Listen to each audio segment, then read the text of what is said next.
इस बार गर्मी ने सबका जीना मुहाल कर दिया है।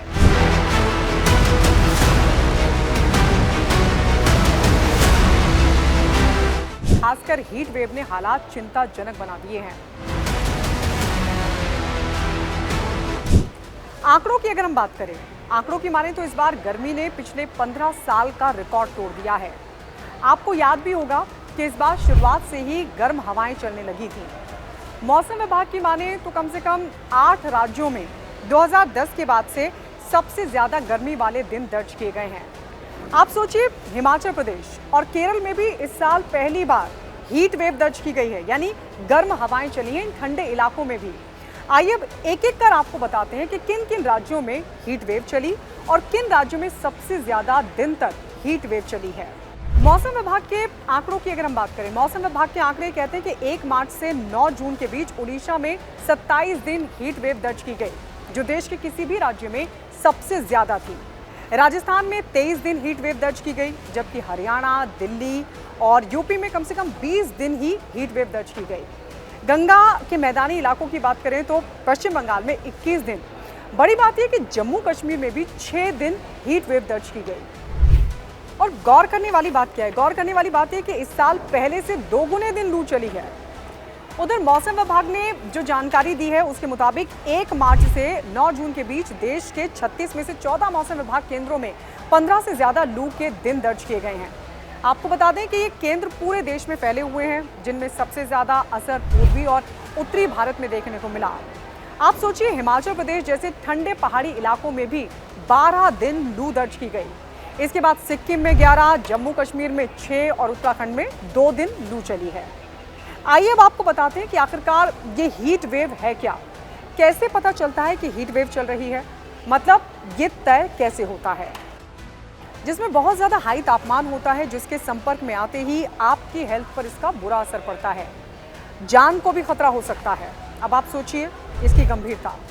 हीट वेव के लिए खास तापमान सीमा तय की जाती है। हालांकि पूरे देश में ये जो पैमाना है वो अलग अलग होता है, जिसमें तापमान और ह्यूमिडिटी दोनों के स्तर को ध्यान में रखा जाता है।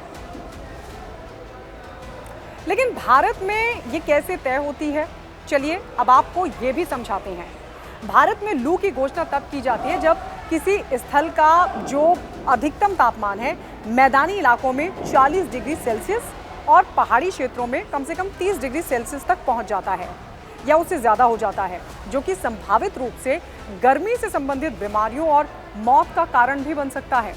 खासकर बुजुर्गों, बच्चों और पहले से किसी बीमारी का शिकार कमज़ोर इम्यूनिटी वाले लोग जल्द ही इसकी चपेट में आ सकते हैं। आपको याद होगा पिछले साल भी गर्मी बहुत ज़्यादा रही थी। इतनी ज़्यादा गर्मी की एक बड़ी वजह जो है वो है El Nino effect. El Nino की स्थिति में आमतौर पर ज़्यादा गर्मी का सामना करना पड़ता है और कुछ इसी तरह की जो स्थिति है वो इस साल भी बनती हुई देखी गई है। चलिए अब आपको बताते हैं कि कब इस हीट वेव से आपको राहत मिलने वाली है। मौसम विभाग के अनुसार पिछले 5 दिनों यानी कि 18 जून तक के लिए पंजाब, हरियाणा, चंडीगढ़, दिल्ली और उत्तर प्रदेश में गंभीर हीट वेव की स्थिति बने रहने की संभावना है, यानी भी कुछ दिन और आपको हीट वेव झेलनी पड़ सकती है। हालांकि उसके कुछ दिन बाद आपको राहत मिलने की पूरी संभावना है। हीट वेव के और भी कई कारण हैं और सवाल ये भी है कि हीट वेव भारत में क्यों चरम पर है, कैसे पहुंची है, हमने पर्यावरण से क्या छेड़छाड़ की जिसका नतीजा हम इस रूप में भुगत रहे हैं, और ये सब ठीक कैसे होगा। इन सवालों का जवाब तलाशने के लिए हमने बात की पर्यावरण के मामले पर यूएन से लेकर यूरोपीय पार्लियामेंट में बात रख चुके पर्यावरणविद निरंजन देव भारद्वाज से। सुनिए उन्होंने क्या कुछ कहा। भारत हमारा देश इस समय एक बहुत गंभीर चुनौती से गुजर रहा है और वो गंभीर चुनौती है हीट वेव्स की। देखिए, भारत एक ट्रॉपिकल कंट्री है और आप सभी ने इस चीज को नोटिस किया होगा कि पिछले कुछ वर्षों में हीट वेव्स की इंटेंसिटी और फ्रीक्वेंसी भारत में बढ़ी है। और इस वर्ष तो इतनी ज्यादा गर्मी पड़ी है कि लगभग 120 वर्ष के हम डेटा देखें तो सबसे ज्यादा गर्म 2024 की गर्मी है।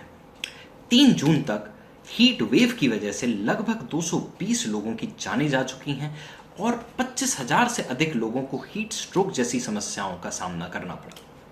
अब ये हीट वेव को घोषित कैसे किया जाता है, तो मैं आपको यह बताना चाहूंगा कि आईएमडी इंडियन मेट्रोलॉजिकल डिपार्टमेंट के द्वारा हीट वेव घोषित करने का जो क्राइटेरिया है वो यह है कि प्लेन एरियाज में अगर 40 डिग्री से ज़्यादा टेम्परेचर हो जाए, हिली एरियाज में 30 डिग्री से ज़्यादा टेम्परेचर हो जाए, अगर सामान्य टेम्परेचर से, नॉर्मल टेम्परेचर से अगर विचलन हो तो 4.5 से 6.4 डिग्री सेल्सियस हो जाए तो ये हीट वेव कहलाती है। और गंभीर हीट वेव तब होती है जब 6.4 डिग्री सेल्सियस किसी स्थान का टेम्परेचर सामान्य से अधिक हो।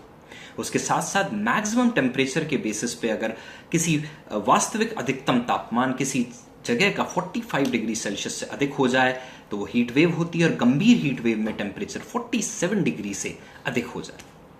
अब मैं आपको ये बताना भी चाहता हूं कि भारत में हीट वेव कोई अचानक से नहीं आई है, लेकिन इसकी तीव्रता और आवृत्ति में वृद्धि ये एक लॉन्ग टर्म प्रोसेस के थ्रू हुई है।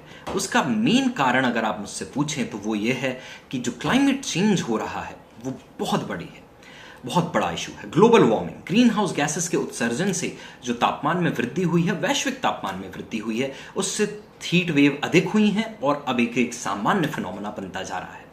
मौसम पैटर्न में बदलाव भी हमें देखने को मिल रहा है, और उसके साथ साथ जो एक अगला बहुत बड़ा कारण हीट वेव का है तो मैं आपको बताना चाहूंगा वो है शहरीकरण, अर्बनाइजेशन। हम अर्बन हीट आइलैंड्स बनाते जा रहे हैं, हम कंक्रीट के जंगल बनाते जा रहे हैं, और हरे भरे क्षेत्रों के फॉरेस्ट में जो कमी हो रही है, डिफॉरेस्टेशन हो रहा है, उसकी वजह से भी जो प्राकृतिक ठंडक है उसमें कमी हमें देखने को मिल रही है। भूमि उपयोग में भी बहुत बदलाव होने को देखने को मिला है, जिसकी वजह से जो औद्योगिक गतिविधियां बहुत ज़्यादा बढ़ी हैं उनसे उत्पन्न जो गैसेज हैं और प्रदूषण भी तापमान की वृद्धि करते हैं। उसके साथ साथ जो जनसंख्या में वृद्धि हो रही है, हमारा देश सबसे ज़्यादा पॉपुलेटेड कंट्री बन चुका है, और उसकी वजह से जो ऊर्जा में भी खपत है वो भी बढ़ती जा रही है। तो अब हम बात करेंगे, जैसा कि मैं आपको बताना चाहता हूं कि इसके प्रभाव क्या हैं। सबसे बड़ा प्रभाव है स्वास्थ्य पे। हीट वेव की वजह से हीट स्ट्रोक, डिहाइड्रेशन का खतरा रहता है। मृत्यु दर में भी वृद्धि होने के चांसेस हैं, खासकर बुजुर्गों के, बच्चों के और कमजोर स्वास्थ्य वाले लोगों के। कृषि पे बहुत बड़ा प्रभाव। इंडिया एक एग्रेनियन इकोनॉमी है, फसलों की पैदावार में कमी हमें हीट वेव की देखने को मिल रही है, पानी की कमी हमें देखने को मिल रही है। पर्यावरण पे बहुत बड़ा प्रभाव इससे पड़ता है, जिसकी वजह से बायोडाइवर्सिटी पे बहुत प्रॉब्लम होती है। जो माइक्रो ऑर्गेनिज्म है, जो लिमिटेड एक्सटिंक्ट होने वाले ऑर्गेनिज्म हैं, वो एक्सटिंक्ट हो जाते हैं। इतनी अत्यधिक गर्मी से पानी के स्रोतों पे भी दबाव पड़ता है, नदियां, झील एवं जलाशयों का जल स्तर कम होता जा रहा है। तो ये इसके प्रभाव हैं, लेकिन अब हमें इससे बचने के लिए क्या करना चाहिए? देखिए, हीट वेव एक्शन प्लान जो है वो हमारा नेशनल डिजास्टर मैनेजमेंट अथॉरिटी इसको लागू कर रही है। हर राज्य में ये लागू हो रहा है। हमें सबसे इंपॉर्टेंट बात है कि कार्बन पे हमें प्रतिबंध तो नहीं लगा सकते, लेकिन उसकी कमी के लिए हमें आगे बढ़ना पड़ेगा। एक सर्कुलर इकोनॉमी के लिए हमें आगे बढ़ना पड़ेगा। जल संरक्षण, रेन वाटर हार्वेस्टिंग, ऊर्जा की बचत, रिन्यूएबल एनर्जी तक हमें पहुंचना पड़ेगा, और एक पब्लिक प्राइवेट पार्टनरशिप के थ्रू, एक पार्टिसिपेटरी अप्रोच के थ्रू, सामुदायिक सहभागिता के थ्रू हम सबको इस चुनौती से जो क्लाइमेट चेंज के द्वारा उत्पन्न की गई है, इससे हमें लड़ना होगा। लेकिन चिंता की बात जानते हैं क्या है? चिंता इस बात की है कि अब जो ये हीट वेव का दायरा है वो लगातार बढ़ रहा है। मौसम के जानकार मानते हैं कि कुछ साल पहले तक हीट वेव ज्यादातर उत्तरी मैदानों और देश के सेंट्रल पार्ट तक ही सीमित थी। तटीय आंध्र प्रदेश और तेलंगाना भी इससे प्रभावित हुआ करते थे, लेकिन दक्षिणी प्रायद्वीप में बड़े पैमाने पर हीट वेव नहीं देखी जाती थी। लेकिन अब लगभग पूरा का पूरा देश हीट वेव का सामना कर रहा है।